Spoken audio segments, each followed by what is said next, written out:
Hey, everybody, welcome, welcome. We're going to get started a minute or so early today. So, we have a big show, and I want to make sure that everybody gets a chance to log on. Hey, it's your Saltwater Guide. I want to welcome everybody on Spotify, Apple, Megaphone. Thank you for listening to the show today. And those of you on all the other platforms, thanks for listening. This is a very important show because this has a lot to do with what we all enjoy doing, our biggest hobby, fishing. This show is going to be super important, so pay close attention to what Wayne has to say because you're going to get the real story. You're not going to get it through Dave Hansen. You're going to get the absolute real story of what's going on, what's coming down the pipe, and what we can do to save fishing in California. So with no further ado, we're going to bring in the man. I am so happy to have Wayne with us today. Come on in, Wayne. Let's get this show started. Let's let the people know what we got going on here. Come on. Hey, Wayne, welcome to the show. Welcome. Hey Dave, how you doing? I am super excited to finally have you on the show because you are probably one of the hardest working people in California. And I have to thank you from the bottom of my heart because you know how much I love to fish. And because of all that everybody does on every platform, but you especially, you are tireless. You are out there every single day. So thank you so much for everything you do. And just to let everybody know who you are and what you actually do, because we have a lot of people watching the show today, just kind of give us a general of who you are. I'm just your MC behind the scenes at the shows, Dave.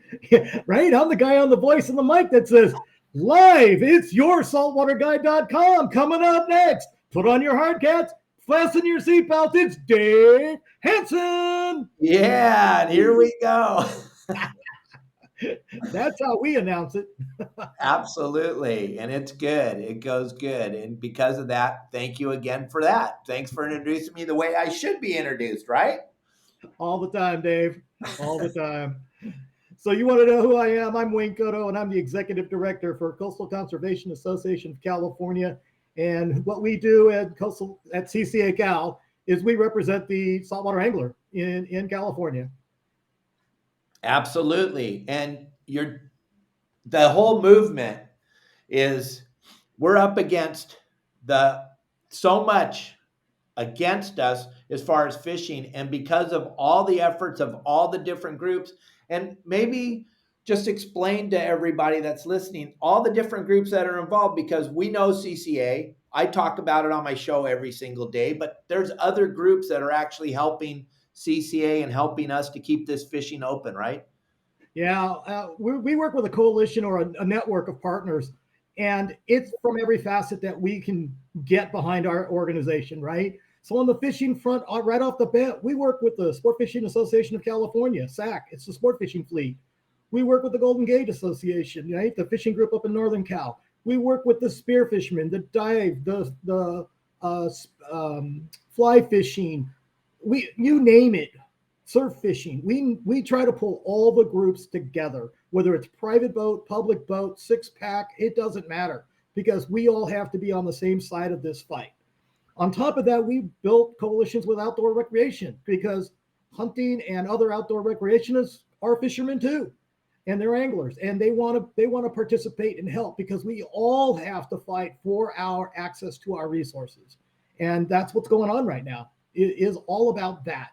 On top of that, we work with the boating associations, the harborers, the port captains, the marina operators, because they're going to be in this fight with us with everything that's going on with CARB, right? And the emissions and all of the electric motors that are going to have to come out and all the infrastructure that's going to be needed to support it.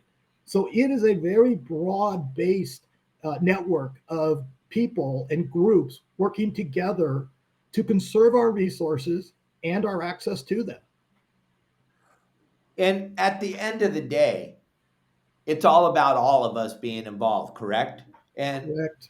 like I say all the time, for those that watch my show in the private boater community, really, at the end of the day, CCA is our voice at the table, and you are the one out there. CCA, everybody behind the scenes that works with you, you guys are the guys out there gathering the knowledge and the information and passing it on to us so that we can actually know what's coming down the pipe. What's the next thing? What's the next thing that's going to affect you and me going out and getting a suntan and smiling and laughing and catching a fish with our grandkids, right? Absolutely. We work at all levels of government. We work federal level with legislation. We work at the state level with legislation. Gosh knows there's 2,500 bills a year to get introduced, and we have to go through them and watch for all the things that are going to come at us. And sometimes it's unintended consequences of a bill that they don't think is going to hit us, but can react and help and hurt us, right? Look at the lead bills that have come through, lead, zinc, or copper, right? But if zinc got included in one of those bills, it's going to affect every boat in the water, right? So oh my gosh. Think about how these unintended consequences of some of these actions, and they don't know necessarily all the ramifications. So we have to be very vigilant in our analysis of bills, catching certain phrases or words that you would never think, right? Because sometimes it doesn't just say fishing. It could come very indirectly at us, and that's what we do. But then we work with all of the departments, like Department of Fish and Wildlife. We work with all the agencies up and down the coast. We work with the marinas. We work with the port districts, Coastal Commission, Natural Resource Agency, Fish and Game Commission. We work with everybody because all of it has to work together in the bigger picture. National Marine Sanctuary is a good example, right? Because right now, everything that's going on, they all are colliding right now. I think the biggest thing that I find is that people don't know is the ocean is the last area that hasn't been divvied up. All the land pretty much has been divvied up among everybody. Doesn't matter if you're the government or private or some non-government organization. It's all been divvied up, but the ocean has not. And the reason it hasn't, because they didn't have the technology to do it. Now we have GPS, and now it's called marine spatial planning. And the government can now make money on the ocean. They have a way, right? The only way they were doing it before was selling off leases for things like oil rigs. But now they have this opportunity to sell plots of land or plots in the ocean to people like the wind farms. So they're selling leases. Aqua farms are going to be in there, but other things that are going to take a precedent, right? You're going to have your national defense areas. You're going to have areas for state marine parks or marine protected areas, national marine sanctuary, aqua farms. See how it's slowly getting divvied up. And guess who loses along the way? Fishermen. Access to our grounds, our resources. So that's what we're having to fight against. It's very, very convoluted, and it is all concurrently happening.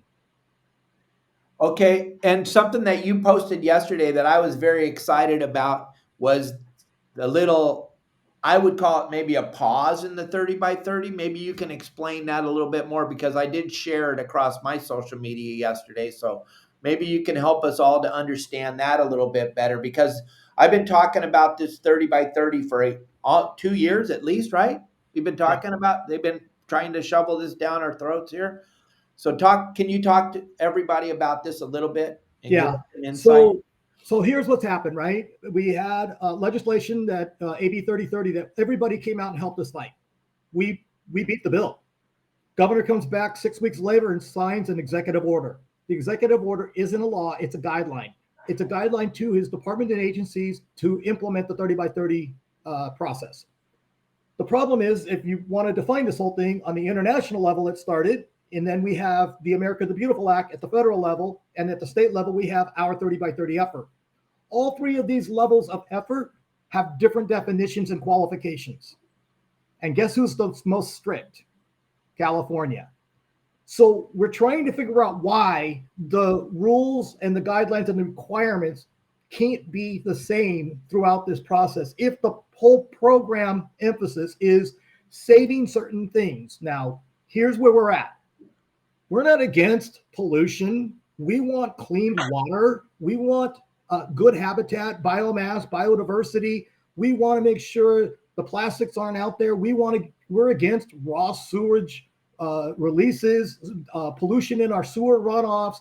We don't want balloon releases affecting our oceans, right? All those things we're for. So the premise of what they're trying to do behind a 30 by 30 effort, we're okay with. Where we get a rub is when they come at us and start removing our access to the resources without scientific proof to do that. And that's been our biggest fight that we've had. Now, on this 30 by 30 movement within California, when they first came out with it, they would not tell us that they weren't going to go after the fishing areas, right? So slowly but surely, we whittled them or talked to them, and now they have to find what is considered durably conserved or durably protected. We got a definition. And we have gotten them to agree that fishermen are not the enemy and that they are not using the 30 by 30 process to double the MPAs. Okay, so that's big. They did that. They had to come around slowly to say that. And that's what we're saying. Thank you, because we now aren't the only thing on the table to get the 30 by 30 done. And here's why. 124 MPAs are out there, and there's an MPA decadal process review going on right now. That is a separate process with the Department of Fish and Wildlife and the Fish and Game Commission that will manage the MPA. We can talk about as separate. For the 30 by 30 movement, there's things that they're going to do. They are going to, one, wait for that MPA decadal review to tell them what the MPA is going to land like. They're going to look at other areas like the National Marine Sanctuaries and figure out if they can strengthen the biodiversity protections to get them included. That's big, because the National Marine Sanctuaries today are 41% of the state waters. Now, you can't add the 16% MPAs and the 41 because there's MPAs within the National Marine Sanctuaries, okay? But we will get there, right? If we can get those things qualified without losing more fishing access, we'd be okay with that. The other side is they want to have these things, they want to do this thing called enhancing tribally led stewardship areas. We don't know what that is yet. We're working on it, trying to figure out what that definition is. The last one is these things called OECMs, which are other effective conservation measures.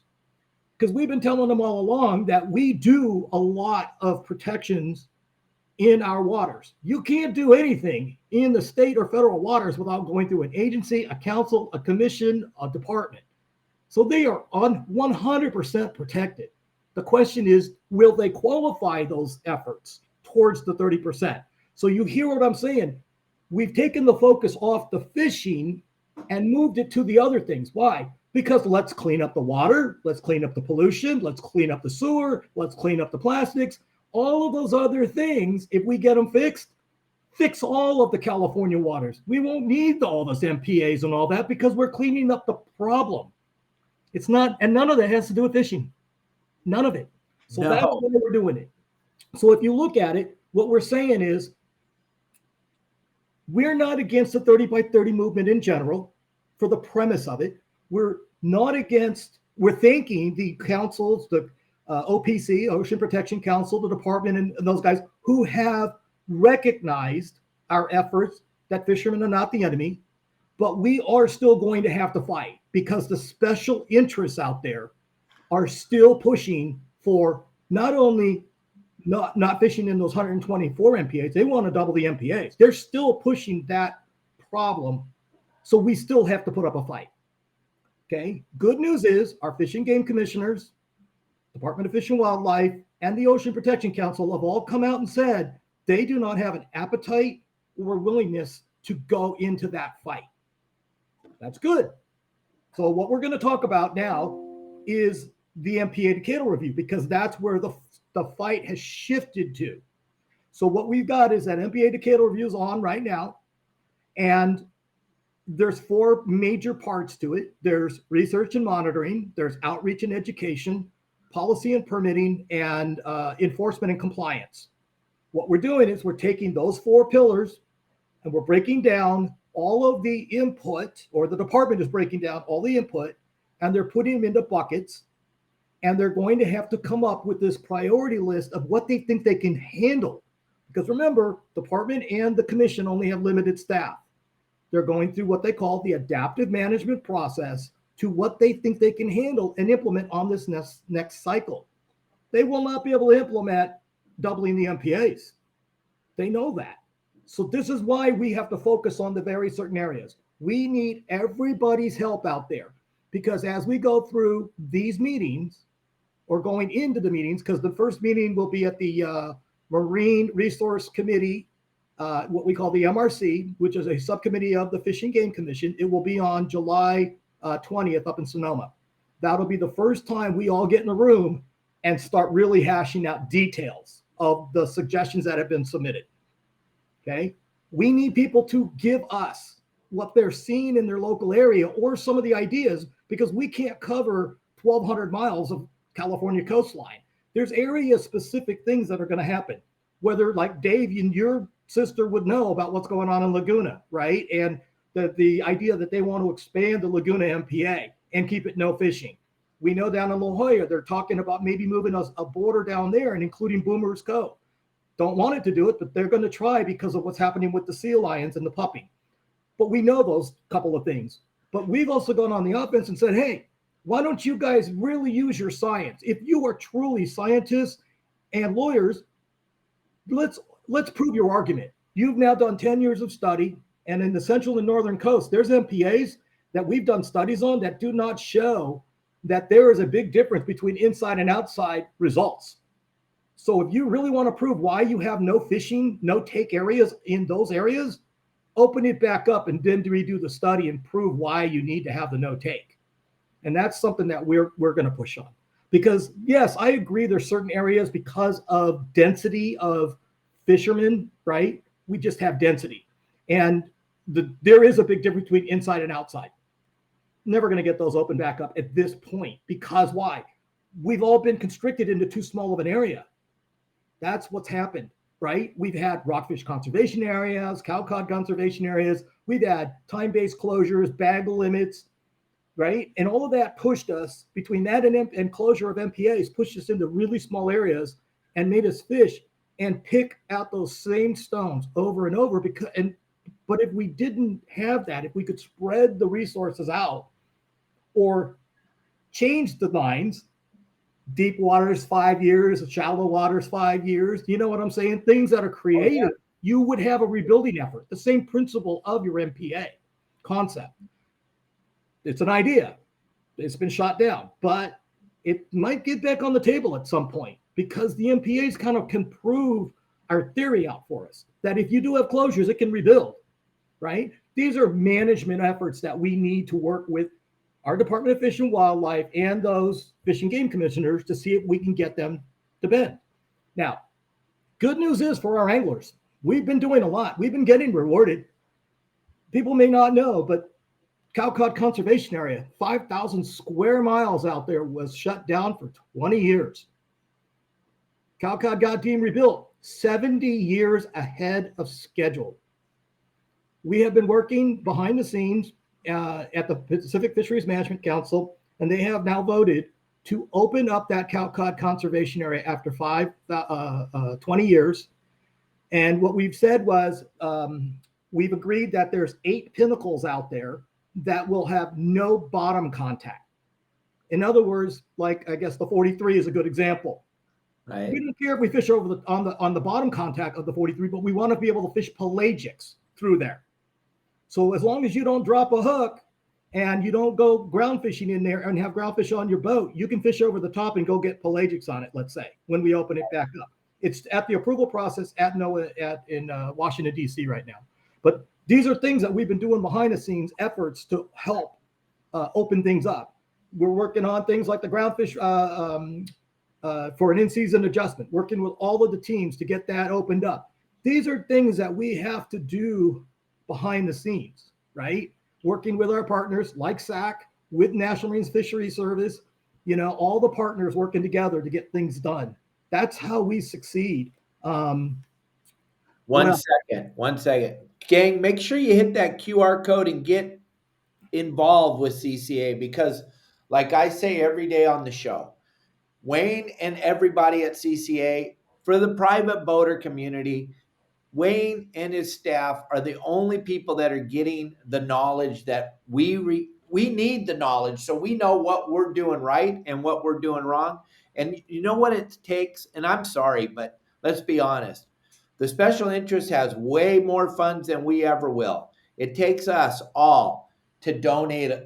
We're not asking you for all your money, to donate a little bit. This anybody that loves to fish, or your grandkids love to fish, or anybody that loves to fish, we need you to be involved with CCA, just like I'm a lifetime member, and there's so many people that are watching the show that are members, but it takes all of us, like Wayne keeps saying, it takes the whole village, and it takes, bottom line, it takes a little bit of money to do these things that we're doing, right, Wayne?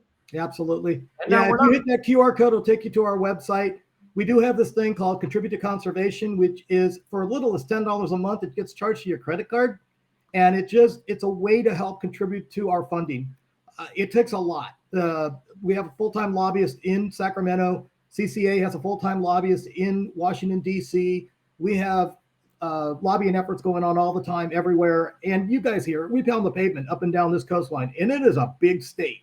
So it takes funding to get through these programs and to be able to support us.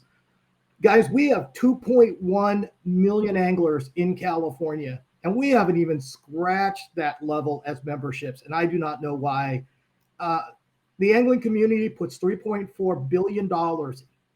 They spend $3.4 billion annually towards fishing efforts in California.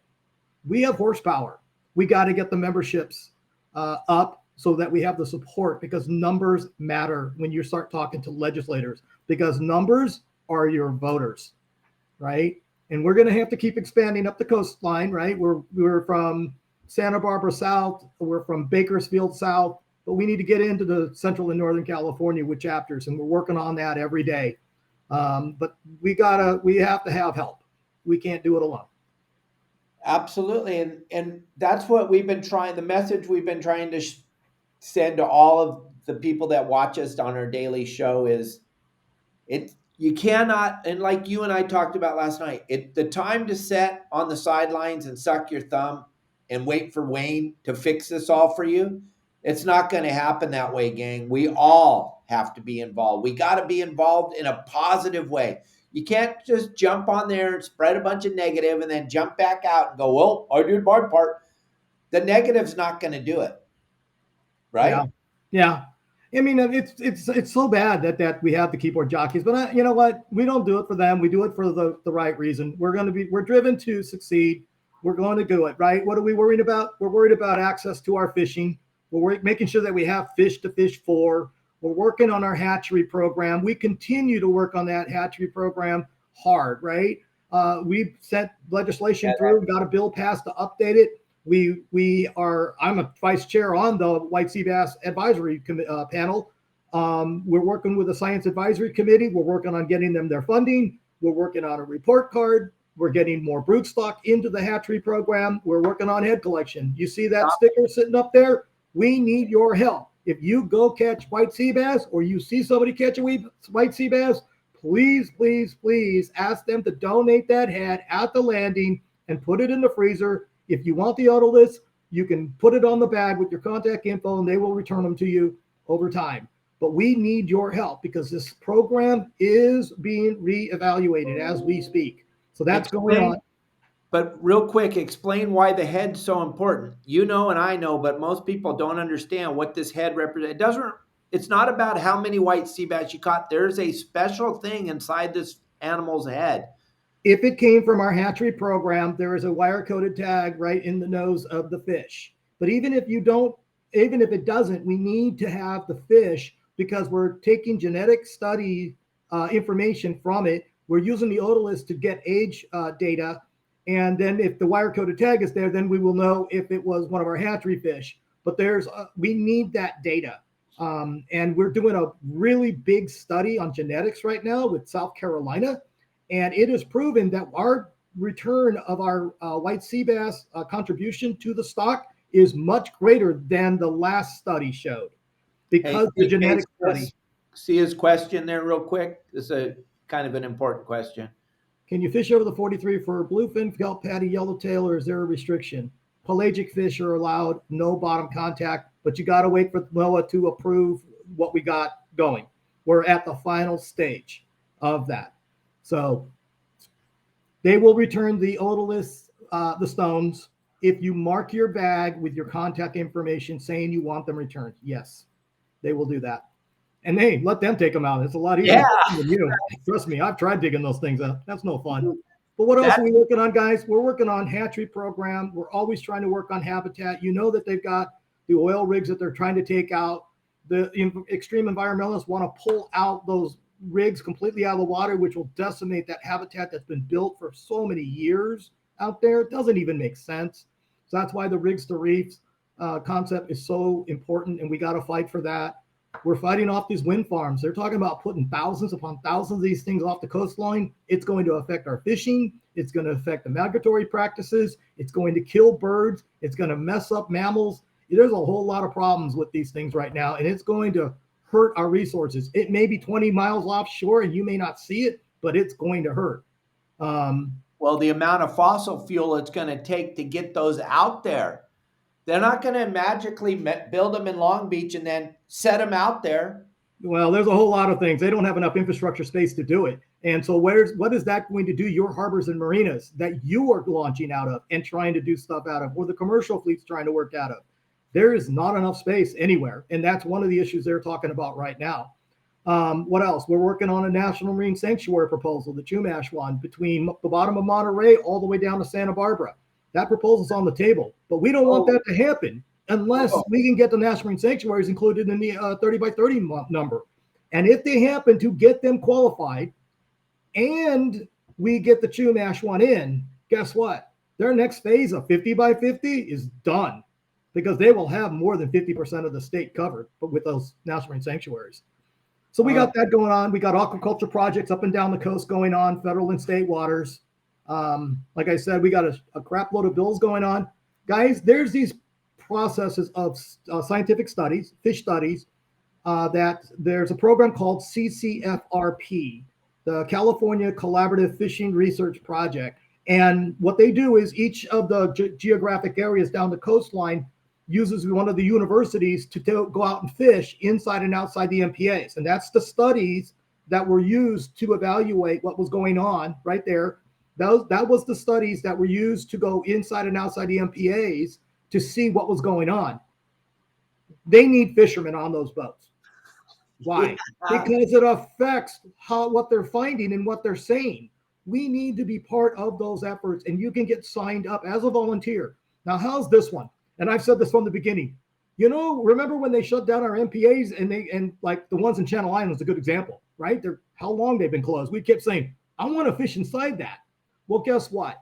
Not only do you get the fish inside of them on the boat, but you get to go on that ride for free. You don't get to take any fish home, but who cares? Take a picture and send it back. It's fun. Trust me. We get to go fish up and down the coast on our sport boats for their project and hold them accountable. Hey, but beat my record on a boat. Let's go, right? Let's all go have fun because we get to go fish for free, help the study, and hold them accountable to what they're finding in those MPAs. So, but didn't they mostly just take students though? They didn't take real fishermen. No, they take fishermen. We've been getting our volunteers up there, but they always need more volunteers because sometimes trips get canceled and they have last minute openings, or you get on the list and sometimes they just don't work out in your schedule. But we need good fishermen on those boats, and then we need you guys to be paying attention to what they're telling you and what they're seeing. And every year, each one of those programs puts out a summary and have a volunteer day, a celebration, but they're putting out their summary reports. We need you to look at those reports and go, was it accurate reporting, or are they making statements that they really shouldn't be able to make, right? Findings, because you can't say all things being equal, this is the cause of that. We've caught them on that. Not that they're trying to make a mistake. They don't know any better. We're the anglers. We know what's going on in the water. We know how to fish. We know what you can say is cause and effect. Tim has a good question, Wayne, because this is something we've been talking about saltwater for the first half hour, but this 30 by 30 and all the other things, they want to close fresh water too, right? There's a terrestrial component. There is a ocean component. So what CCA is focusing right now on is the ocean component of that. But there is a terrestrial component. Most of it has to do with land and land management. But yes, there is a component to that. So, and then here's the biggest piece. One of the biggest components to this whole 30 by 30 movement is access for the underserved communities. To get a definition of that and who should be included and what is considered access is something that we really need to push on. Access isn't about looking at it like an aquarium. Access should be about using the resources. And we have laws in our state about access to our coastline and the resources of the coastline that are ours as California citizens. So these are things that we're all working on. We go back to fundraising for CCA Cal. We do events up and down the coast, right? This weekend, we have a coastal social event at 22nd Street. And then we have the Dana Landing event coming up on Saturday, concurrent events, one in San Diego, one in LA. If you want to get on that, look it up. It's on our website, ccacalifornia.org. Like us on Facebook, follow us on Instagram. We have a banquet up in LA coming up in May 20th. That's coming up pretty quick. And we have a Kern County golf tournament on the Friday, the 19th of May. So we got a lot of good things coming up. Gosh, go up to our event page, either on Facebook or on our website, and, follow us along. You look at our events, we're trying to have fun. Trust me. I don't want to go to any more of the rubber chicken dinner events more than anybody. So if we're going to go and do some fundraising, let's go have fun. And that's what we're trying to do. So if you see where we're having our meetings, or if we're having our events, and you see the variety that we're trying to do, whether that is, casting contests or a fishing tournament or a charter or a golf tournament or whatever it is, we're trying to have fun. We did crawfish boils. We did a country dance. And we have join your local chapter, because they're always looking for ideas and they definitely need help.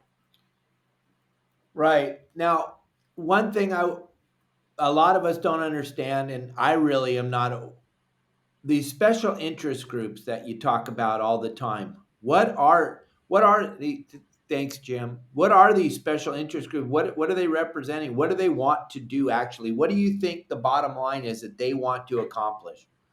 They want to shut it all down. They want to shut us all down. They are the anti-fun police. That's what I think. For whatever reason, and here's something that I think has been kind of really bugging me personally, is that hunters and fishermen are the original conservationists. We take our money, we take our time, and we put our efforts behind it for the right reason. We believe in sustainability. We know that if we don't do these efforts, there isn't a future. And the only reason we work so hard is because we believe in the future for our kids, our grandkids, and their kids, that we want to make sure that these resources are available. But for whatever reason, some of these groups are hijacking our efforts that we have paid and put blood and sweat into, and they think they know better.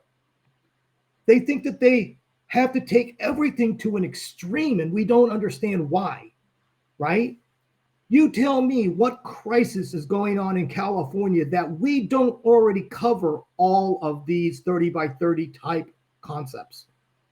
What is not protected? What doesn't have protection? What is in crisis that was caused by the angling community, especially, right?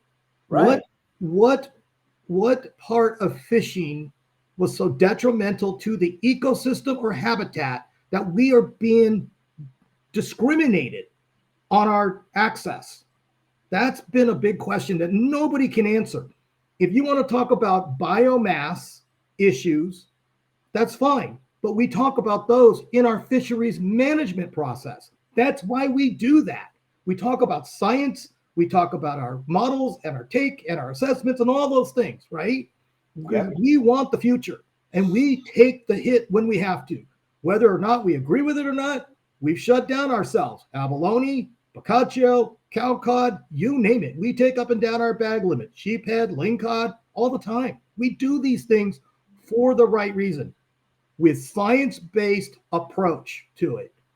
The question is, how can you generically tell us that you have to do all of these things, but everything that we've done in the past doesn't count? It doesn't make sense to me. It's a slap in the face.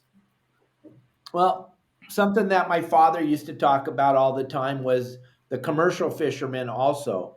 They became, and then you summed it up perfect when you said that the first thing it says on a sport boat license is commercial passenger carrying vessel. So all of a sudden, now we got lumped into that. And even the commercial fisherman is really, bottom line, not the problem, even though everyone wants to point their finger at it.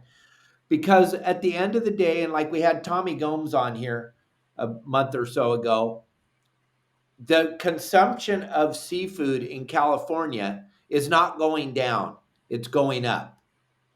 Now, the places that we're going to get this seafood from are the biggest, biggest problems for the ocean. The Largest harvest, offenders, the yeah, largest offenders. the largest, yeah. We're not regulating and fixing the problem. All we're doing is blaming the people that are doing the work and have the results of that work here, and they're not going over there to go fix the problem. We know the problem exists. We know where it exists, but they're not going over there because they don't have the, whatever you want to call it, the wherewithal to go and go do the real fight, right? Well, they don't want to see pollution it. and the overfishing and the illegal fishing that goes on out there is not here. It's over there. So go over there and blame and fix that before you come and blame us, because we already tried to fix it all, and we do this every day. Right. And what I was trying to say was the more they take from us, the bigger the problem gets. The more they take, because you know what? When I go out to the restaurant, when I come up into Southern California, I want to have some shrimp.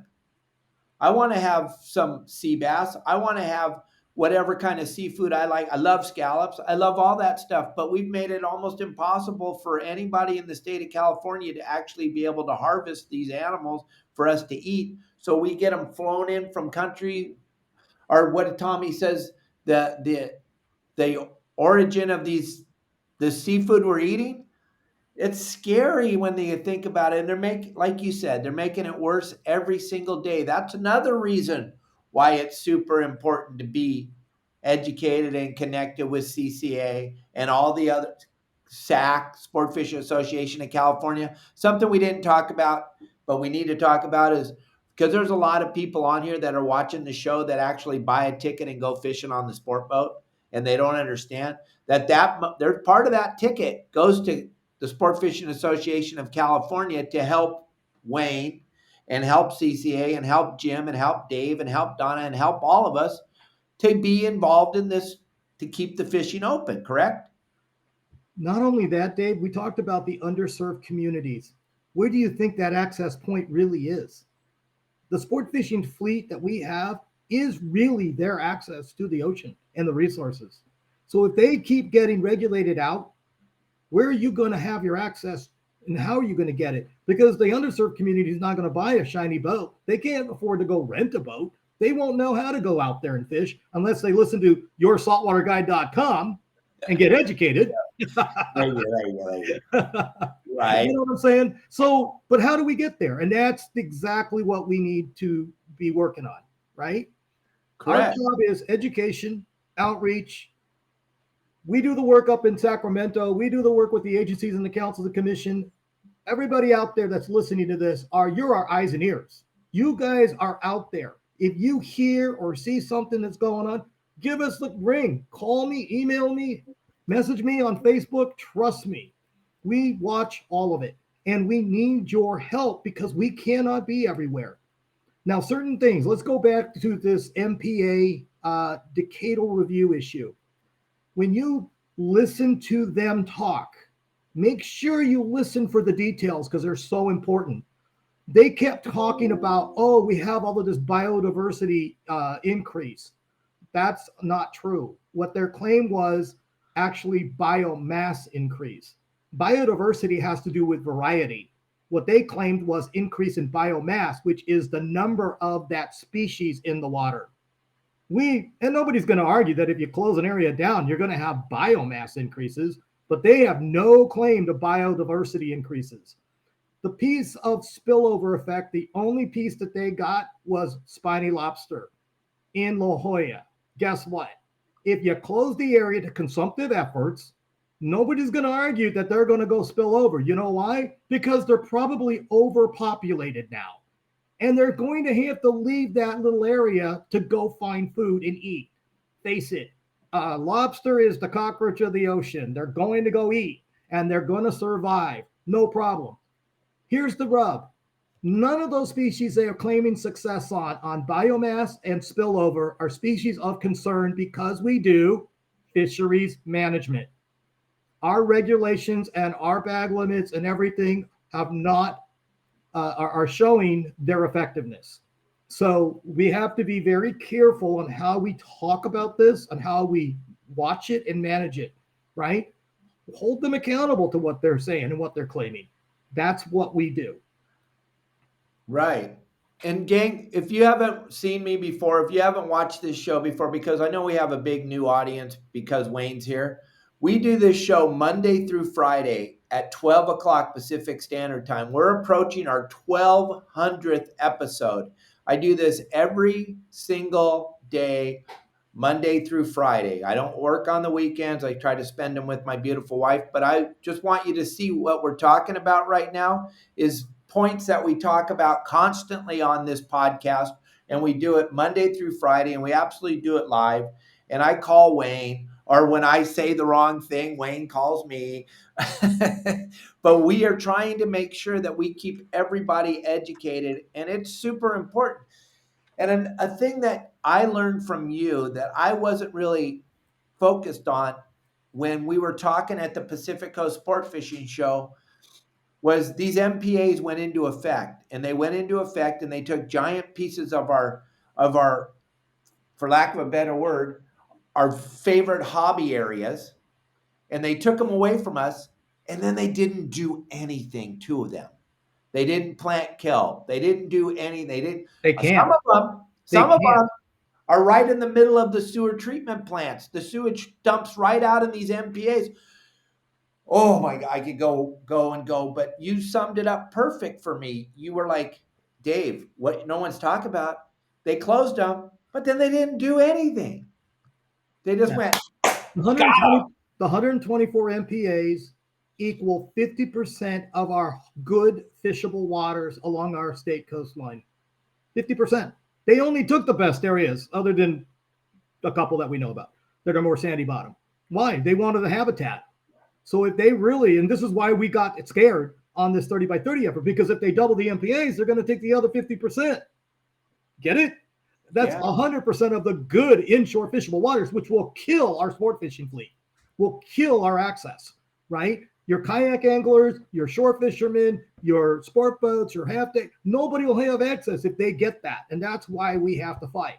So that's what we're doing, because come on, you can't have 100% of the access, the habitat. That's just unfair. And then not enable us to build habitat.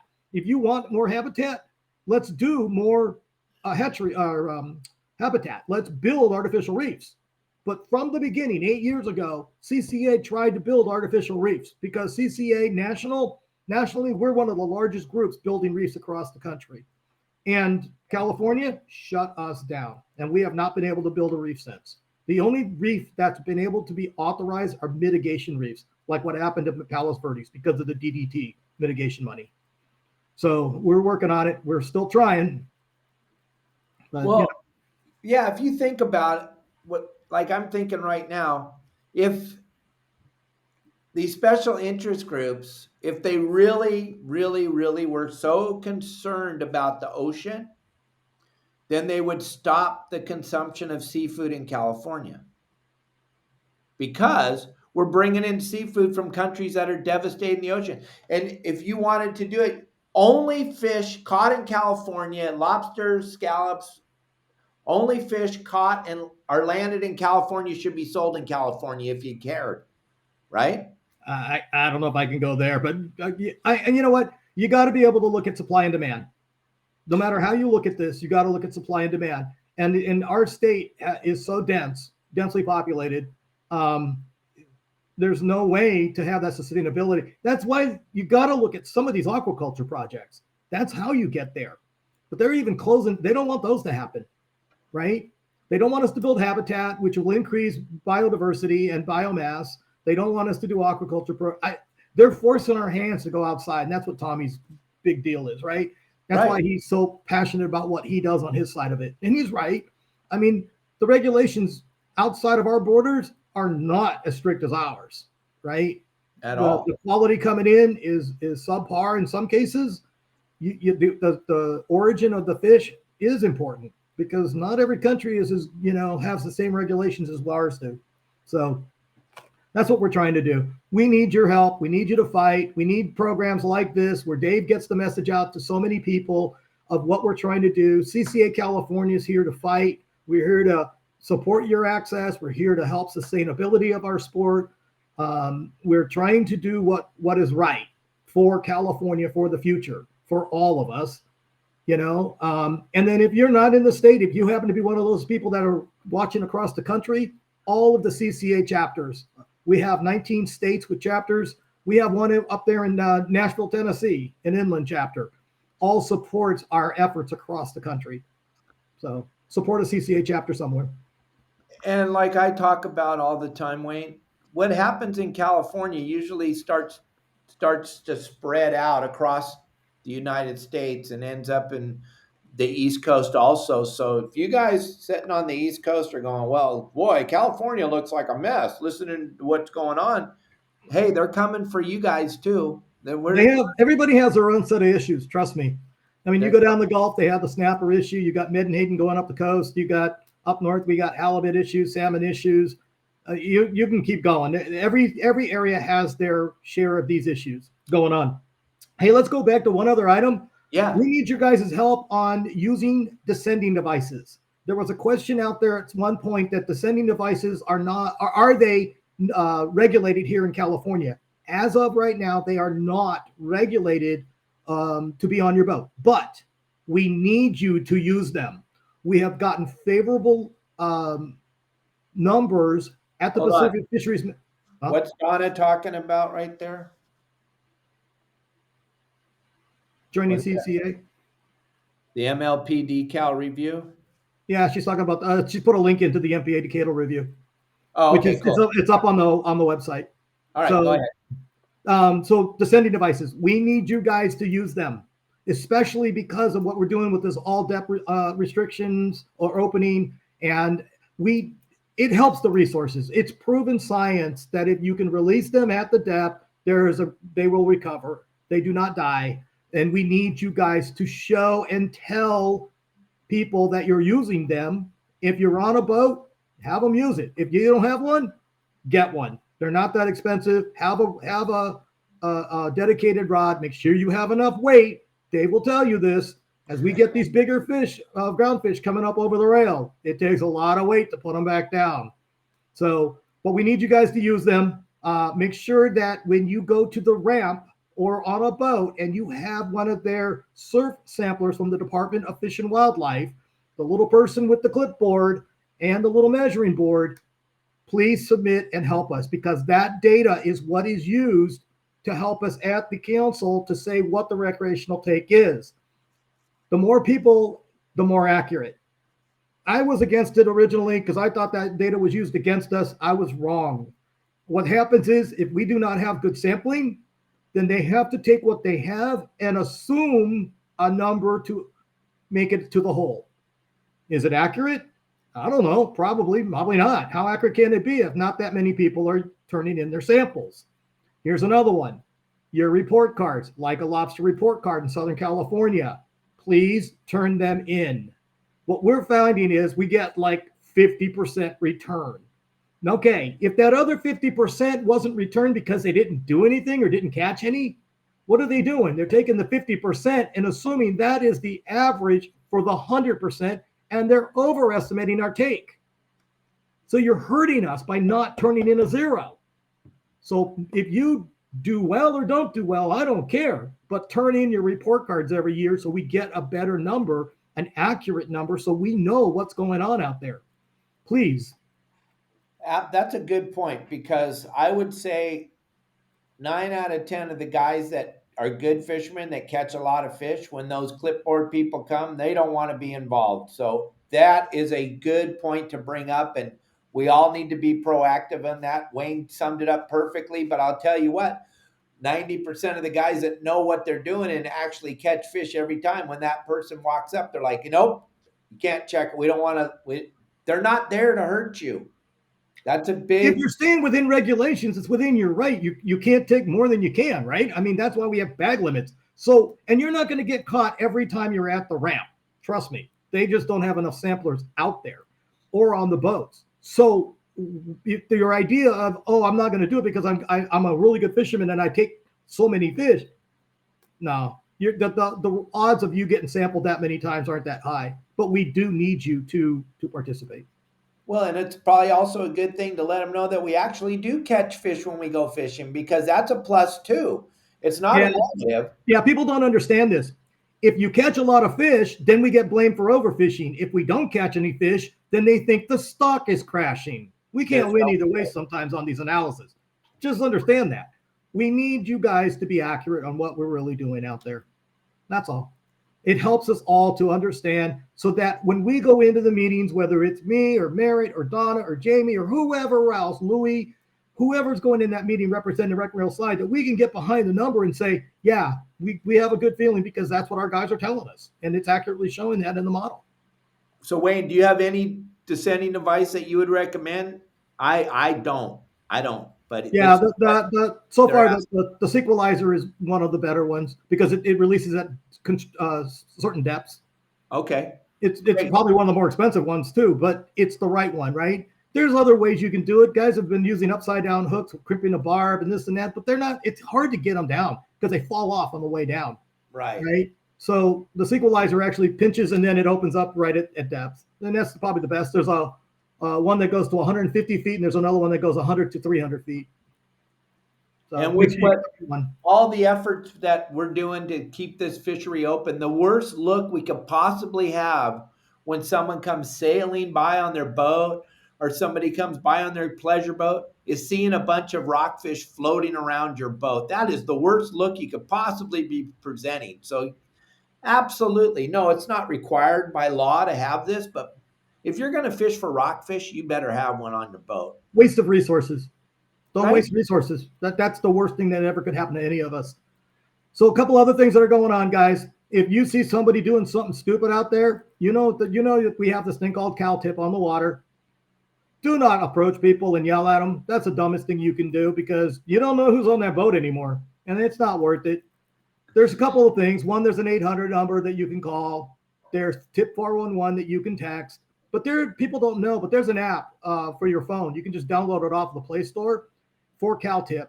And that probably is the better way to do it because, gosh knows, we all do social media like this. We know how to take pictures. The first thing everybody does is pull out their phone and start taking pictures. Those are actually video and pictures are good in this case because it's documenting what's going on out there. You get a boat number, a boat name, you get the people's faces. And what are you doing? You're starting the documentation process because there's not enough wardens that are going to be Johnny on the spot to get there. By doing it on the CalTip app, you can do this anonymously if you want. Type it in, what happened, send them the pictures, and it starts the file. And that's something that they need to help prosecute. We don't want people doing stupid things. Stupid things hurt everybody. It hurts all of our efforts. So let's be smart. Let's use the app. Let's promote the CalTip hotline, and the app, and do it right. Let's use the sending devices because all of these things are going to help our future for our kids and grandkids. That's what we're doing it for. Absolutely. And Tim, thanks, because I just got 2 texts about it too. And this is a hot button. And my dad used to say, we're not even allowed to talk about this when you go to Sacramento or you go to Washington. But you see what Tim's asking right now, Wayne. Yeah. Okay. So It's the hottest button. let's take this a little differently. I'm not afraid to talk about it. Okay. But let's talk it differently. So we have different groups within our commission and agencies. Some believe in preservation, some believe in conservation. Do not confuse those two things. Preservation is want you to leave it all alone. And that actually is what those MPAs have been set up for. You can't do anything in them, right? You can't take. And somebody asked about the replanting of kelp and sea urchin pools and all of that with the divers. But guess what they found? They wrote those rules so strict for us that it hurt them. So when the MPAs got hurt, the warm water blob happened, the kelp died off, the abalone died off, the starfish died off, and the purple urchins took over. What was the first thing they did? They screamed up and down, we got to go in there and cull those purple urchins, those mean purple urchins, and then we got to go in there and plant kelp and help out. No. Hang on a sec. You set up a preservationist model. You can't go in there any more than we can. Well, we're going to pull scientific collection permits. No, that's not what a scientific collection permit's for. Sorry. And unfortunately, they got caught. Hopefully, they learned that management is the answer. We want to manage it. That's our whole premise behind what we do versus preservationists. Because preservation, there's winners and losers. Mother Nature will take care of it. Okay? So let's take that concept the next level. Sea otters are up and down our coast. The U.S. Fish and Wildlife Service did a study, and they're actually trying to convince people to plant and put out more otters up and down our coastline. If you look at the Department of Fish and Wildlife, they put an otter stamp fund out there. Okay, what is an otter? It's a rodent. It's a rodent in the ocean. It's like a gopher. Okay? Now, Monterey National Sanctuary right now has about 200 otters in it. Those otters are probably at their carrying capacity for the sanctuary, but they're not going to stop multiplying. And what are they going to do?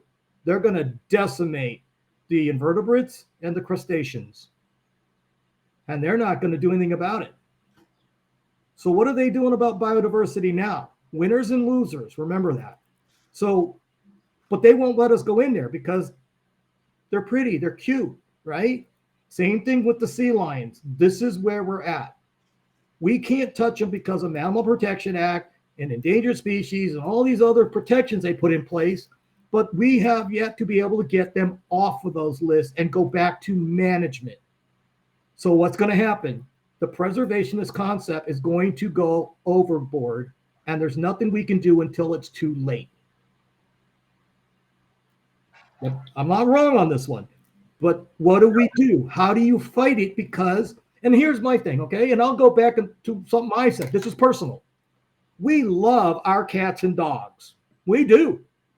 But we spay and neuter them for the right reason, because we manage them as pretty and cute and lovable, and they're part of our family. We understand we need to manage them. Well, is that any different with a sea lion or an otter? Why does this concept not get through to people? So that's where we're a little stuck right now. We're trying to figure out, how do you go after it? And God knows that's a hot potato. You know it is. But let's be realistic on the science side of this. Let's look at the management side of it. Okay? We got so many balls in the air right now. Unfortunately, we only have so much personnel to go fight certain things. Right. That's where I'm at. I mean, personally, I believe that management is always the right effort. Now, we're not perfect on management, but we do the best we can, right? Yep, that's right. That's all you can do. But that sea lion topic is such a hot topic because they're devastating so much of the resources. We'll just take one harbor, Dana Point Harbor. We never seen them in there. And then all of a sudden they showed up, and now there is a massive population in Dana Point Harbor, and it is absolutely mind-boggling the amount of destruction that they do on a daily basis. The little bit of money that it would take to spade or neuter them would be offset so quickly by the amount of money that the county of Orange spends just repairing the docks on a daily basis, monthly basis. I'm not saying go out there and spade and neuter them all, but think about it this way. If say you have one that gets injured and they're going to take them into one of the areas for recuperation, right? Medical attention, it's kind of what you do, right? It's kind of like what happens with our cats and dogs that go in the pound, right? Or to a center. That's what they do. And at the same time, they could put a tag so we can monitor them too. There's a lot of things that we could do, we should do, but we can't do right now. So let's just think about that as we go through these efforts on how do you convince people of the management side of this? How do we get them away from the preservationist concept to a conservation process? Management, right? That's what we're doing. And again, remember the first thing I said, fishermen are not the enemy. Conservation is part of our name and what we do. Conservation, along with responsible and sustainable consumptive efforts, can coexist. Those are very important things of statements that we need to keep working on. So again, last thing I'd like to be able to talk about is we do a lot of good. We take kids fishing. We take our people out, right? Our vets. We give back to the community more than anybody. But we don't do a good enough job tooting our horn, guys. If you have a fishing organization, you have a group, you take people out, please get that advertised. Bring out your legislators, bring out people that can help advertise it because people don't know you're doing this. And we need that positive press. People don't know you're doing it. We do it for the right reason and we don't like tooting our horns. We just don't like doing it. But we need it right now. Put it out there. And if you have a problem getting it out there, get it to us so we can help get it out there. Document what you're doing. Let's write articles. Let's get it to the press. Let's get your legislators involved. If you got a kids event, get the legislator in that district to bring those kids down because they'll bring the press.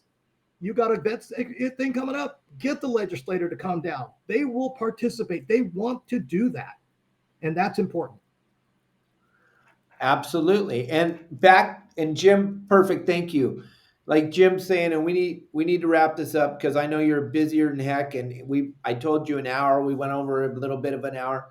But at the end of the day, and if any of this stuff that Wayne talked about made sense, and Wayne, a lot of people that weren't in the very beginning, but we are actually winning some of these battles. We are winning them, but we're way far from winning the war. We're winning some of these battles, but what's it going to take? It's going to take every single one of us. So one more time, let them know to get involved with CCA. There's the QR code again, gang. Don't be afraid of people watching right now. Grab that QR code, get involved. If you're not involved with CCA, you don't have a right to complain. You don't have a right to go on any social media and complain about anything because you're not helping. Yeah, join CCA California. It's ccacalifornia.org. You can join us, like us on Facebook, follow us on Instagram, participate in our events. Come out and talk to us. Come out and enjoy our time with you, right? That's why we do the events and help us fundraise. Contribute to conservation is our easy way to get in. And as an individual, you can do as little as $10 a month, up to whatever you want to put on your credit card every month. We also have one called Annual Financial Sponsor. If you're a business and would like to write us a check for donation, write us the check, Annual Financial Sponsorship Program for CCA California. And like I said, come out and enjoy fun with us. Talk to us. If you have anything that you see, hear, notice, please let us know. You're our eyes and ears. We're doing it for you. Absolutely. And check out the Pacific Sport Fishing Alliance. If you have somewhere you want to go fishing, bucket list fishing trip somewhere, check out Pacific Sport Fishing Alliance. They're a big, big supporter of CCA. Larry and the guys over at Pacific Sport Fishing Alliance have done so much to help us. And gang, they're introducing more and more people to fishing and taking away the fear of going to Alaska or going to Mexico or going out on a sport boat, never been there before. Check out Pacific Sport Fishing Alliance. Grab that QR code too. Larry and the guys over there are super important to CCA. He is helping. He's always at all the fundraisers. He's always there to try to help. So just go there and check it out. If you have any questions about fishing in a foreign country or anything, any type of fear going to Alaska or on a sport boat, he's breaking it down and making it super easy. Right, Wayne? Absolutely. Good guys. All right. Well, thank you very, very much, Wayne. Anybody that didn't get your burning desire to ask Wayne a question, you guys can send me your questions at 949-374-0786. And if it looks decent, I'll send it to Wayne and we'll try to answer the question for you. I want to thank you, Wayne, very, very much. This was super informative. You blew the roof off for me and my people, man. This was incredible. Thank you for your time. I know your time's super valuable. For you to give away an hour of it for my silly show, I appreciate it. Yeah, I appreciate you, Dave. I appreciate everybody that's out there listening and following us. And again, share this, let people know. If you have questions, get a hold of Dave, get a hold of me. We answer it. I watch the social media posts. I have my own Facebook page. Yep. It's Get a all hold of us. connected. Everything's connected. We're all connected. We're all trying to keep this thing open for all of us. I want to be able to take my granddaughter fishing. She's only 7 months old right now, but I sure hope that in the next 2 years when she can go out and stand on the boat, we have somewhere to fish, Wayne. Oh, I'm with you. I've got I got a grandson that's only 2 months old, and that's my goal. Yeah. I'm with you, Dave. And my dad, that was his deal. He wanted to see his grandkids get to go fishing and his great grandkids. So it's super Absolutely. important to both me, Wayne and I hope it's important to all of you. So please get involved with CCA. It is so important to all of us. Thank you very much, Wayne. Thank you, everybody, for watching the show. I'll see you all on Monday. We'll have another great show for you. And we're bringing in a special guest on Tuesday. We're bringing in Rusty Padilla from the Freelance. He's going to be our special guest on Tuesday. And then hopefully Rod Halperin and the guys from War Heroes on Water are going to try to join us on Friday. So thank you, everybody, very much for watching the show. And we'll be back with you on Monday. Thanks, Wayne. Goodbye. Thanks, Dave. Don't forget, your saltwaterguide.com. Thanks, Wayne. Bye.